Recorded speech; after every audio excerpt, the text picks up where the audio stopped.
défis en termes de données. Il faut vérifier l'ensemble des contenus qui ont été générés par l'IA. L'IA ne peut pas être pensée sans propriété intellectuelle. Mesdames et messieurs, bonjour et encore une fois dans les séries de podcasts du TMC. Cette fois-ci, nous avons un autre intervenant, une intervenante, d'accord, qui nous vient tout juste de Paris. Elle est avocate, juriste en propriété intellectuelle.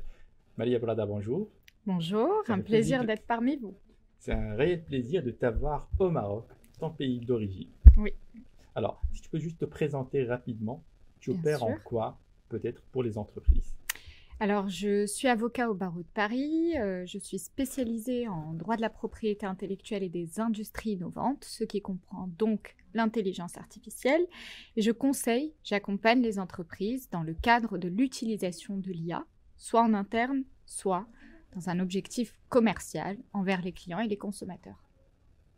Pas mal.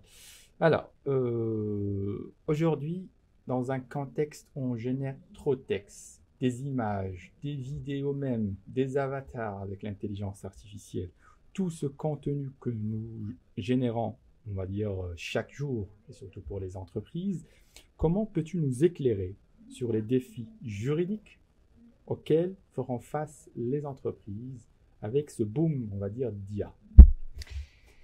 Très bonne question. Une question qui peut faire l'objet de plusieurs heures de développement en réalité, puisque les défis sont véritablement divers. Il y a des défis en termes de données, en termes de responsabilité et bien entendu en termes de propriété intellectuelle, puisque l'IA va puiser du contenu qui lui-même peut être protégé par le droit d'auteur ou d'autres types de droits. Et bien souvent, on utilise ces contenus de l'IA pour pouvoir générer nos propres contenus. Donc, il faut faire attention à ce que nos propres contenus ne soient pas contrefaisants. Il faut donc adopter, on va dire, une charte de bonne pratique en interne auprès des entreprises, savoir négocier ces contrats pour venir y émettre des clauses en termes de responsabilité, de garantie sur l'usage de l'IA, et puis surtout, former ces équipes à l'usage éthique et responsable de l'intelligence artificielle. Effectivement, alors c'est par le biais de la formation, de la pratique surtout, d'accord, et surtout de la bonne utilisation Tout à fait. de cette technologie qui est l'intelligence artificielle.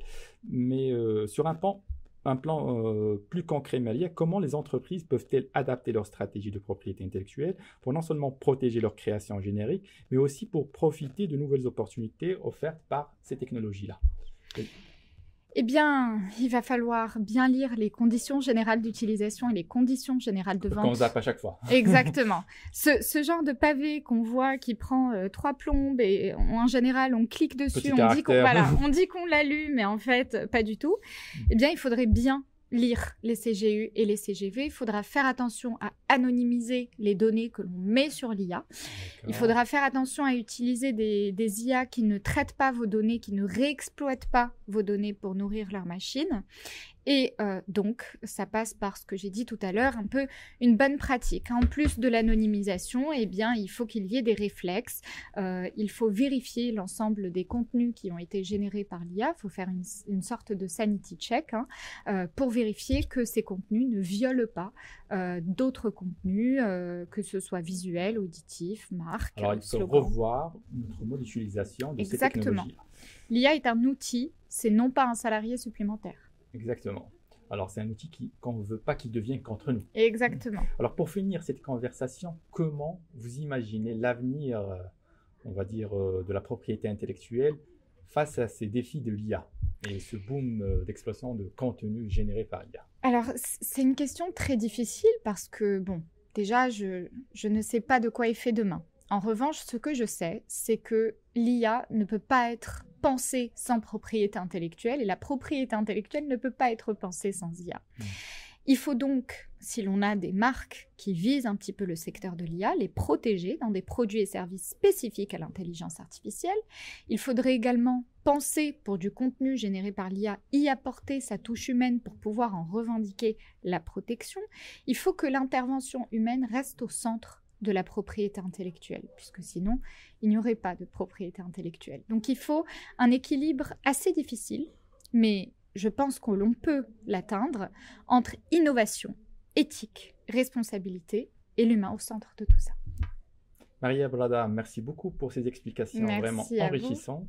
Peut-être qu'on va vous avoir prochainement dans une autre édition Avec du TMC plaisir. Podcast. Et merci encore une fois. Avec plaisir. Merci.